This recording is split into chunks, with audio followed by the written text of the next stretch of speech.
This CCTV footage captures the moments immediately after the brutal murder of 31-year-old Michael Agater.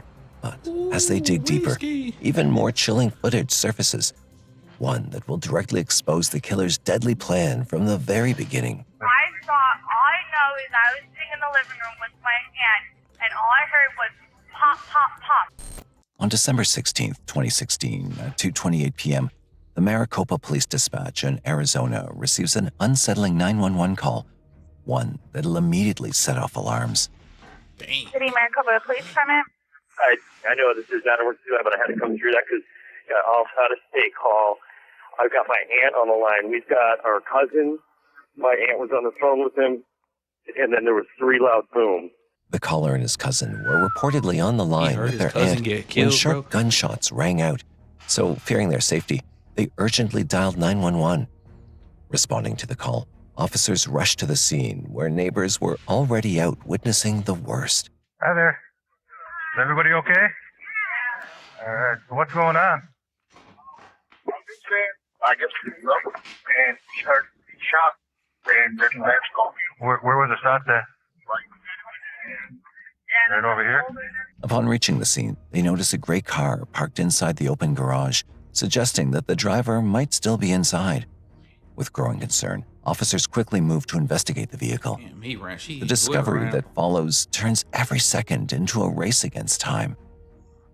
613, we got it. Subject shot in this vehicle. We need to roll fire quick. Hey man, you with me? Ooh, he got shot. I can tell by where the bullet holes at in the window. He definitely got hit in the head and the face. You can just tell. You can tell how high the bullets is and where they placed that. You know that's typically where the head, the head is and shoulders, like right there. So he 3 shots. He cooked. Hey man, stay with me, buddy. Stay with me, buddy. Inside the car, the scene is horrifying.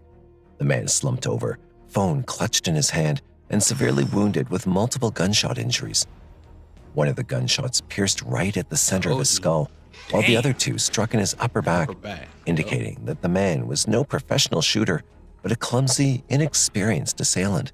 And they observed there was no aid that could be rendered that would successfully bring him back.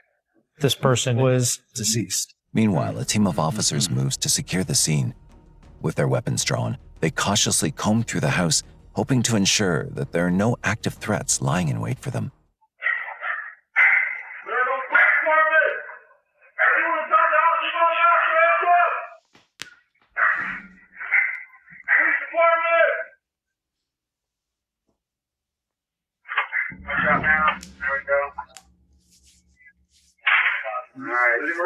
Yep. I got the back door. What we don't know is anyone else injured in the house? Is there a suspect in the house that is armed, could come out at any moment? Good. I'm a hospital ready up. Who's for me? No, I'm behind you. You see that one? Stand behind the push. Clear. Roll.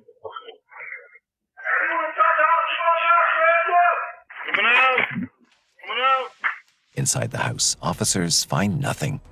But by the time the search is over, Sergeant Michael Dennison arrives at the scene to begin the investigation and starts by looking for clues that might identify the victim. Okay, I got you. Anyone that comes into this place, walk up this side of the driveway, okay? There's 3 holes in the back window here. Tell us. You can tell us that would make this a lot easier. We haven't gone through anything yet. We figured this was our crime scene.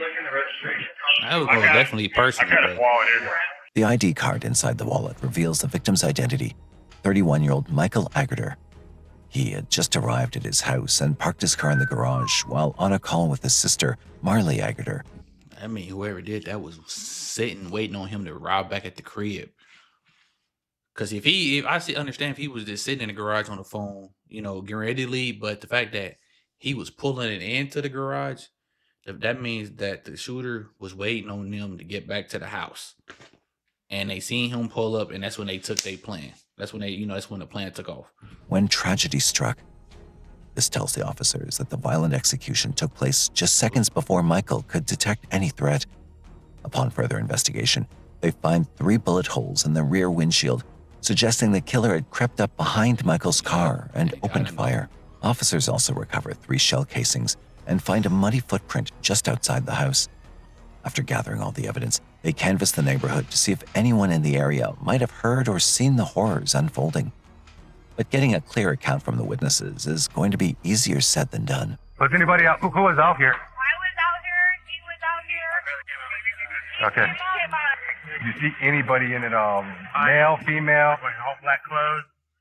I barely caught Did you tell it was a male? Yeah, it was a male. A male wearing all black Yeah. clothes? Did you see like Hispanic, white?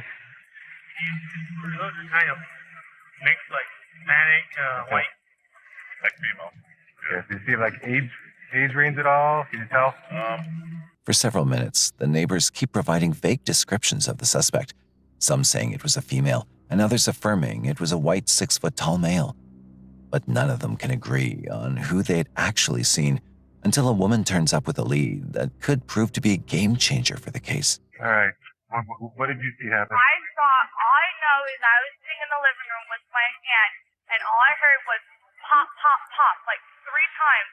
I came out, and not after I came out, I looked over because I thought it was our neighbor. They pounded on a neighbor's thing. And then the next thing you know, it was a newer model white van. I didn't catch a license plate. I wish I did. But Did you see any letters, I any didn't numbers? see any Okay. numbers, but all I saw was this thing door wide open. The slider door was open, and this thing locked, and he went that way. And that's the last time I saw the van. With the neighbor's confession, a crucial clue emerges. A white van bolting away just seconds after 3 sharp cracks of gunshots. This information sets the investigation in motion as officers head straight to Michael's house to look for any CCTV evidence. They are just a step away from finding out who the killer is. I got a camera on the house, so we're going to try to see if there's anything on the camera. They An did that active as the camera or school not. bus was going by too. We'll see. Soon they discover a camera facing west of the driveway and the main street of the house. In no time, the officers collect the footage to review it. What they find will stop them cold. We see an individual run towards Michael's front of his home, Right. his garage, step into really a mud puddle in between the 2 homes. Leave frame, which was right in front of the garage. It was no more than I ain't gonna lie, that look like a woman. I could just tell like how the person is running.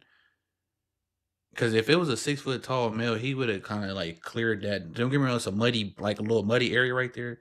But a 6-foot tall male would have just ran up there like pretty much easier. She did that little tiptoe like, oh my, and she was running. That person was running like a woman. That looked like a woman did that. I might be wrong, but I could just, men and women run differently. And I can tell that wasn't a 6-foot tall male. I might be wrong though, but that looked like a woman was running to me. a few seconds, and that person was running back towards the But white minivan. It could be a kid. Step back into the puddle, runs to the white minivan, and gets in the car and then drives eastbound out of the subdivision. Instantly, officers know what to look for next. The message is circulated around the city to tighten security at every traffic signal.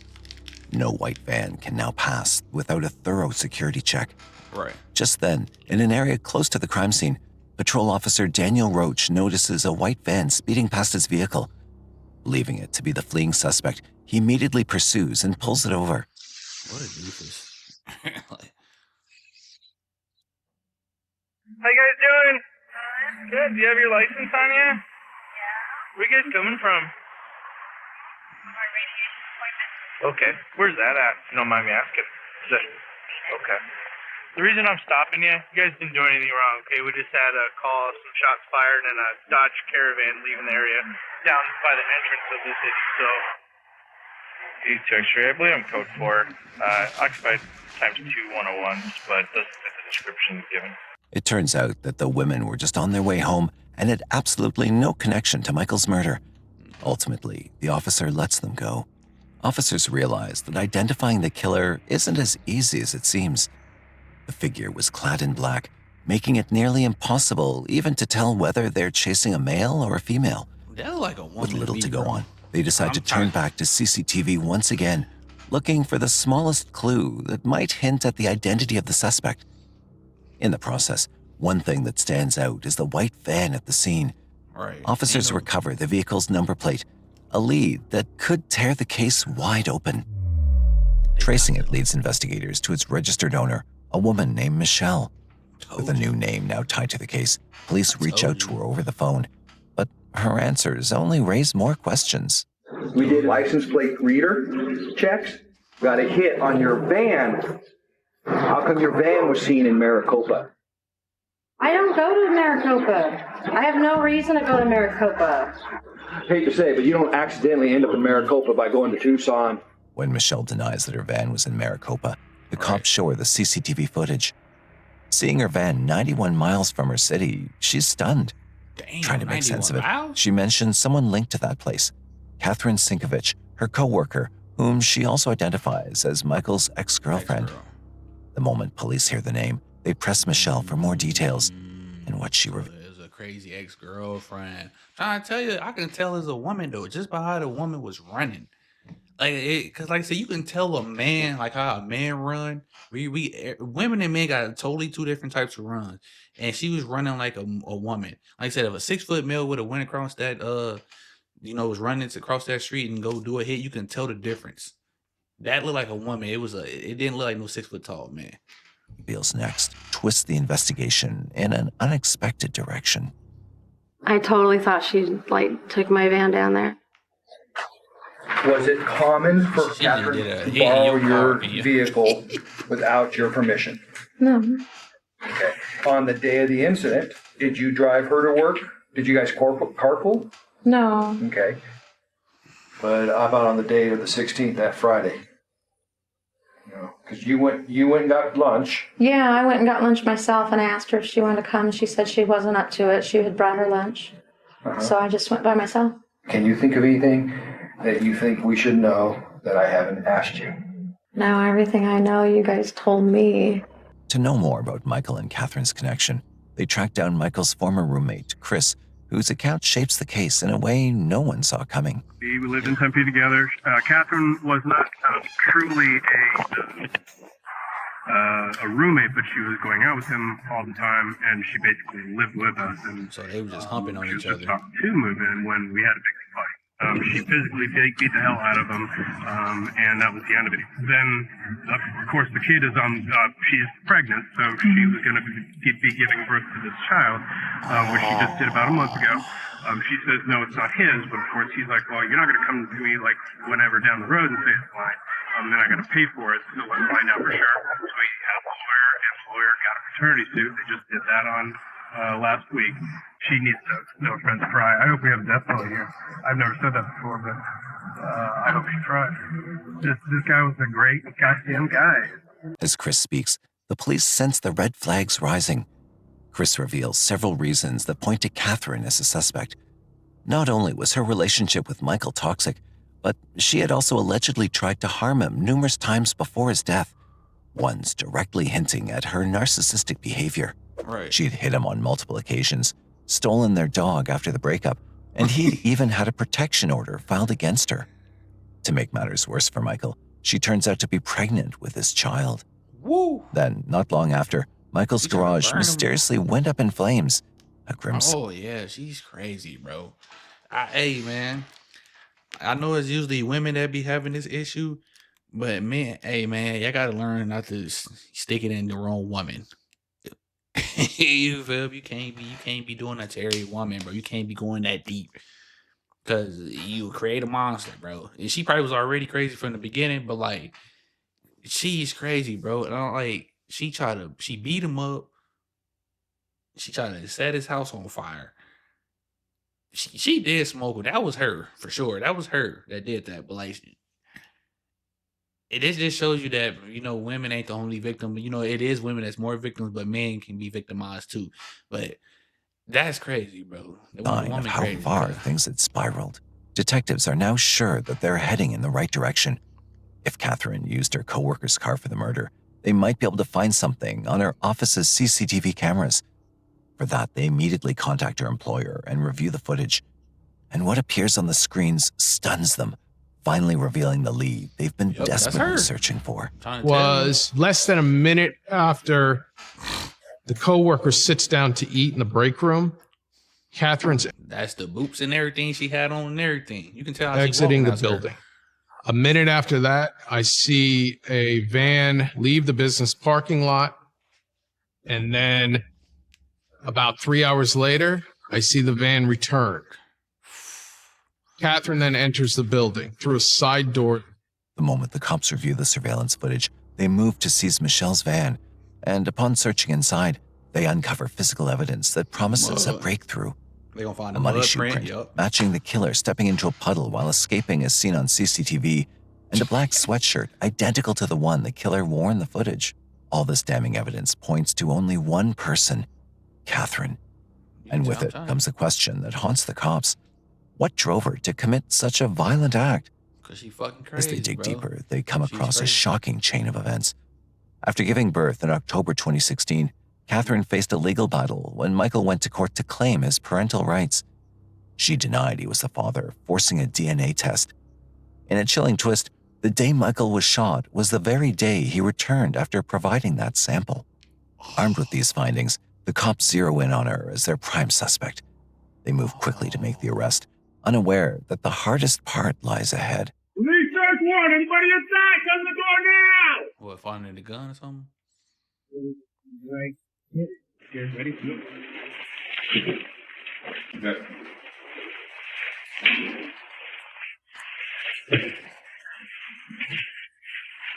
Ready? That's how it's okay.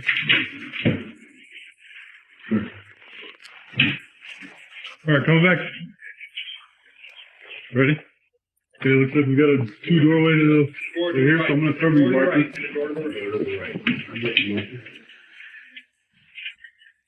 Small room. Ready to get this? It seems Catherine is one step ahead. She's already gone. But in her haste, she leaves behind the packaging of a new phone, a clear sign that she's now on the run with a new means of communication. With this clue in hand, the police trace the packaging and identify that Catherine's new number is registered under her sister's name. She didn't even Suspecting throw it away. she might be hiding there, they rush to her sister's house. But what awaits will leave them even more puzzled. Police department. Hi, how are you? We talked on the phone a minute ago. So, obviously, I shared with you the seriousness of what we're looking into, so that's why we're out here. We're trying to check off and make sure that she's not here. Or... How you doing, sir? Great. Money is looking around me. Walk out. Okay. Anyone else now besides you two? Nope. I mean, my daughter and dog. Come on, go. I gotta work tomorrow. Nothing to do with this. Stop. I have nothing to do with this. Come on in. Come around. Well, we're not gonna do no He said we can walk to the house. He said I ain't got nothing to do with Catherine's it. sister lets the police search the entire house, I but don't there's blame no him. sign of her. With every lead hitting a dead end, the investigators turn to Catherine's current boyfriend, hoping he might hold a clue, either to her whereabouts or to the case itself. But his answer opens the door to something much darker. I think it was back in October, November. Okay. Met on a dating site. Went on a few dates. In October, it wasn't too long that, well, basically, was she still pregnant? No, I think she already had the child. I think he was a few months old. I knew she had a child when we first started talking, but it surprised me that it was that young. Mm-hmm. Did she talk to you about the relationship of the child's father or anything like that? I know there was they had kind of a bad ending from her point of view. Walked. And then I think they were talking about custody. I'll tell you this, the one night I was at her house, I know that she gave up the files, and I think I handled it. Okay. And that's fine. That's actually, thank you. I don't recall the maker model. I know it was a cheaper brand of manufacturer. Catherine's boyfriend admits she owns a gun and had even shown it to him once. Yet, despite this revelation, the police are no closer to that finding ain't her. good.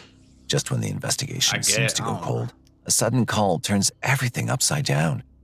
One of Catherine's friends contacts the authorities, saying she's on her way to his place. He decides to inform the police because she warned him not to look into Michael's death.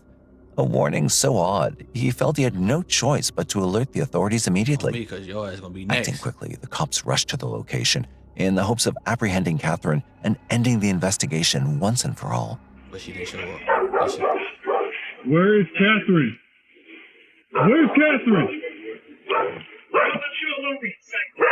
Hey, we are investigating a homicide that just happened, okay? So understand that. We're not going to take anything lightly right now. Okay. Okay. So we need... What? What did he say? Where is she? Is she going to run out the back?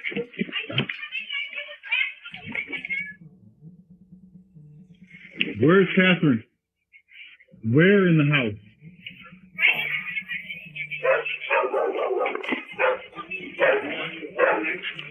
Johnny got one something to you. Just one to your right, one to your right. Catherine, are you? Come on out here, nice and slow. Turn around, stop, turn around. Walk toward my boy. Put your hands behind your head. Do that. Anybody else in the house? Finally, the cops get their hands on Catherine, but there's something deeply unsettling about her. No remorse, no fear, no guilt. Even as she's arrested and taken... That's because she knew she did already. She planned to do this. She knew what was going on. She did that. And you can, of course, she's not going to show any remorse or fear. She knew what she did, and she knew that's why she was running. That's why she got a new phone under a new name, under her sister name and everything. She knew what was going on. What's the point of, if you did something, what's the point of being fearful and showing no remorse, showing remorse? Away, she shows no emotion about leaving her child behind. After taking Catherine into custody, the cops bring her in for interrogation, unaware that the next moments will test them like never before. Yes. So, why don't you tell us what you've done, starting with when you woke up?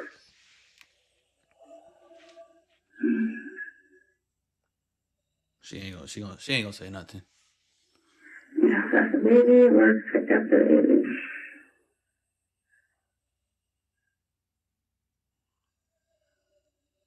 You dropped off the baby? Mm-hmm. Where did you drop off the baby? What time did you get to work? 8 o'clock. What time did you get off work? 5. Okay.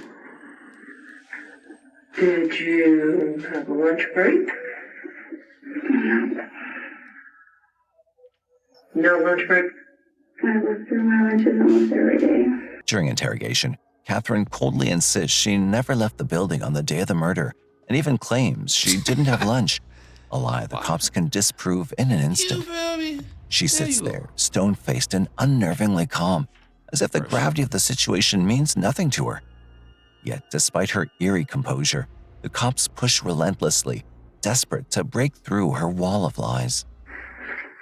Catherine, do you need something to wake up here? I need to go to bed at 9 o'clock. Okay, didn't answer the question. Do you need something to wake up? No. She's better off just sleep. Not saying nothing to get no Yeah, we all lawyer. would like to have some sleep, but unfortunately there was a homicide in our town. And unfortunately we have video, what appears to be you at the scene of that homicide. Alright, well then, I don't know what else to tell you. Nothing seems to work on Catherine. She appears so unbothered that the cops try to see if she feels even a shred of concern for the crime she's involved in. But her response chills them to the core, revealing just how detached she truly is. Do you even want to know who was killed today?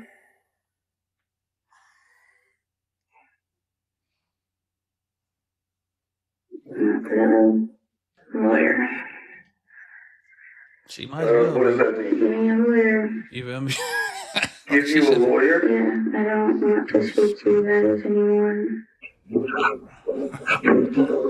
You feel me? Wrap it up. Even though Catherine refuses to cooperate, the cops have enough evidence to build a strong case.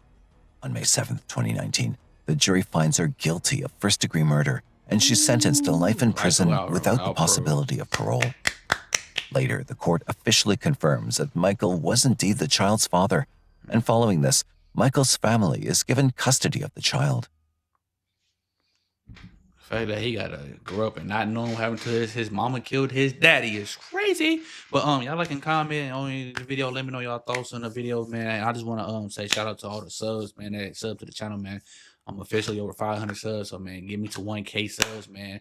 And I appreciate y'all. Like I said, catch y'all on the next one. We out.